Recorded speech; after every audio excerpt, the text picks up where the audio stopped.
Saya kasih amalan. Bagaimana amalan yang mempercepat rizki?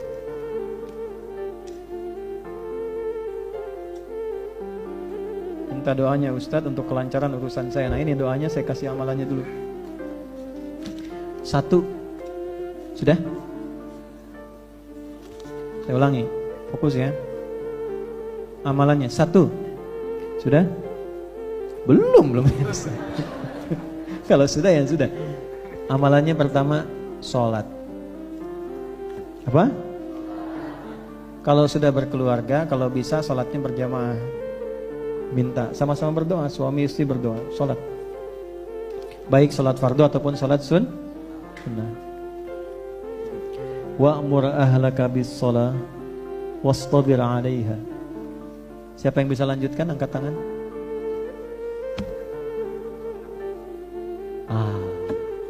Dapat hadiah 1 juta ya. Perintahkan keluargamu sholat, sabar dalam menjalani itu. Kita nggak minta kamu yang menghasilkan rizki. Dengan sholat itu kami yang kasih engkau rizki. Nah, itu dalilnya. 1 kali, ini kisah nyata. Ada 1 keluarga, ayahnya pulang bekerja. Saya persingkat dan ini akhir kajian kita. Ini kisah nyata, saya nggak cerita yang fiktif. Begitu pulang, ayahnya mendapati anaknya sudah tertidur lelap. Lalu bertanya pada istrinya, "Ma, anak-anak sudah sholat isya belum?"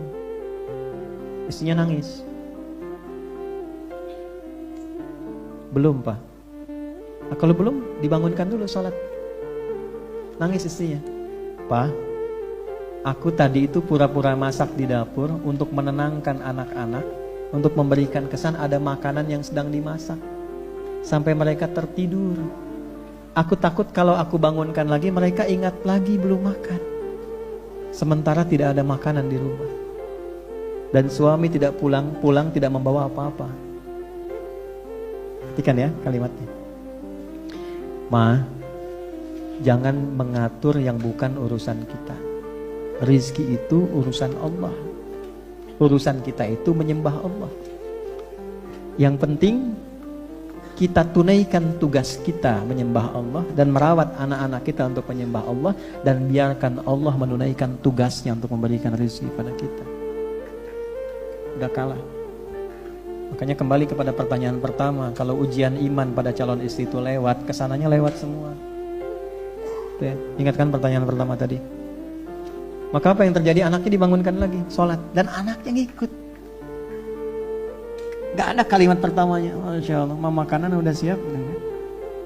Sholat wudhu, sholat jamaah tuh, 2 anak itu, 2 anak sholat jamaah. Tahu apa yang terjadi? Begitu selesai menunaikan sholat, tiba-tiba ada tetangga ketuk pintu. Assalamualaikum. Begitu dibuka, dia bawa 1 nampan makanan yang enak-enak dimasaknya, di masa itu yang paling enak. Dia katakan, "Fulan, ini aku ada hadiah makanan untuk Anda." Kaget orang rumah ini, si suaminya bertanya, "Kok kenapa tiba-tiba Anda memberikan dan mengantarkan makanan ini kepada kami?" Kata orang ini mengatakan, "Saya mengundang sahabat saya datang ke rumah. Saya jamu dia, saya siapkan makanan yang paling enak, yang biasa kami sukai. Begitu nyampe di rumah kami diskusi, kami berdebat. Dalam debat itu tidak ketemu, akhirnya merasa tidak nyaman. Teman saya langsung pamit tanpa makan makanan ini. Makanya kalau bertamu aja, jangan berdebat. Makanan jadi nggak enak." Gitu ya.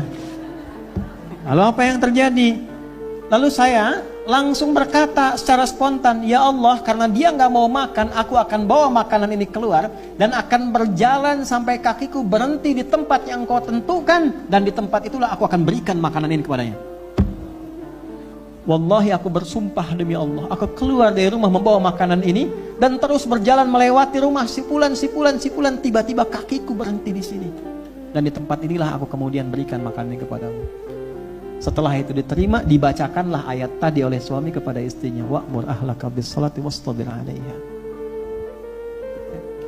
Perintahkan keluargamu konsisten dalam sholat, sabar dalam menjalani itu. Kami gak minta rizki darimu, tapi kami akan berikan rizki kepadamu ketika engkau membangun hubungan denganku, kata Allah. Nah itu ya. Alhamdulillah. Paham sampai sini? Gitu ya. Nah makanya Di rumah tangga itu insya Allah kalau dijalaninya karena Allah, nikmat semuanya. Ya, makanya kalau ingin suami soleh, ibu soleh dulu. Insya Allah suami ikut. Kalau ingin istri soleh, suami soleh dulu. Ya, nikmati kehidupan. Ya, jangan mendebat istri kalau sedang marah. Ya, tunggu tenang dulu. Jangan mendebat istri saat tenang, nanti dia marah.